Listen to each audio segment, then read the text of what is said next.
जब रामकृष्ण परमहंस के पट्ट शिष्य स्वामी विवेकानंद, तुझे जरूरत पड़ेगी घर घर जाने की, ज्ञान का विस्तार करने की, और तू ज्ञान का विस्तार करेगा और इसके लिए तुझे जन जन के बीच में जाना पड़ेगा। 1886 का समय था और उन्होंने कोयला लिया हाथ में, कोयले से ज़मीन पे लिखा नरेन शिखा देवे, नरेन शिक्षा देगा पूरे विश्व को। और लिखने के बाद उन्होंने कहा ये पढ़ ले अच्छी तरह से, तुझे काम करना पड़ेगा। तो मैं कैसे करूँगा आप बताइए ना। मैं तो उन्होंने कहा कि इसके लिए एक वाक्य चुन ले, तो इसके लिए कठोपनिषद का एक वाक्य चुन ले, उत्तिष्ठत जागृत प्राप्य वरान निबोधत। उठो जागो और रुको मत जब तक लक्ष्य तक न पहुंच जाओ।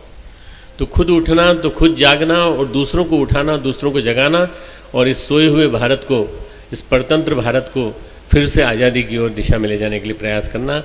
ये वाक्य तो उपनिषदों का है, परंतु उपनिषद का वाक्य तू बना देना, इसको मंत्र बना देना, ऐसा मंत्र बना देना कि हर विद्यार्थी के कान में, हर नागरिक के कान में ये गूंजने लगे, और गूंजते गूंजते ऐसा हो जाए कि आदमी सो न पाए, आदमी बेचैन हो जाए कि मुझे किसी भी हालत में जगाना है अपने इस देश को, और जगा करके ऐसा बनाना है, महानतम बनाना है कि मैं इसको ऊंचा से ऊंचा उठा सकूं और भारत को जगत गुरु बना सकूं। मित्रों, ये वचन थे गुरु के, और ये वचन थे शिष्य के लिए, उस शिष्य के लिए जिस शिष्य को इतना प्यार करते थे और जिस शिष्य को इतना स्नेह देते थे। आखिर कोई कारण रहा होगा, उन्होंने उन्हीं को क्यों चुना। उत्तिष्ठत जागृत प्राप्य वरान्य बोधत, क्षुरस्य धारा निष्ठा दुरत्या। छुरे की धार के समान चलने के समान है ये काम। क्षुरस्य धारा निष्ठा दुरत्या दुर्गम पथम तत्, बहुत कठिन रास्ता है अध्यात्म का रास्ता, धर्म तंत्र का रास्ता बहुत कठिन है। तो श्री रामकृष्ण परमहंस ने दुर्गम पथ क्यों कहा। अध्यात्म का मार्ग वास्तव में बहुत दुर्गम है, बहुत कठिन है। अध्यात्म के मार्ग पर चलने के लिए आदमी को बहुत खोना पड़ता है, गंवाना पड़ता है।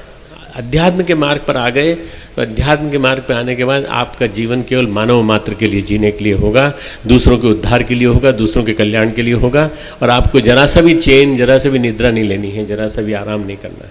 ये अध्यात्म का मार्ग है।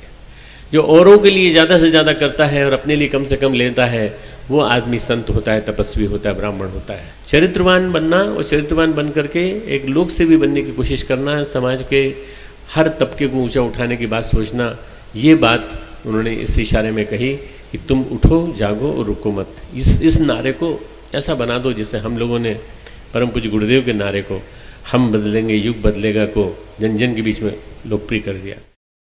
हमारे YouTube चैनल शांति कुंज वीडियो गायत्री परिवार को सब्सक्राइब करें एवं बेल आइकन जरूर दबाएं ताकि गायत्री परिवार की विभिन्न गतिविधियों की जानकारी आपको मिलती रहे।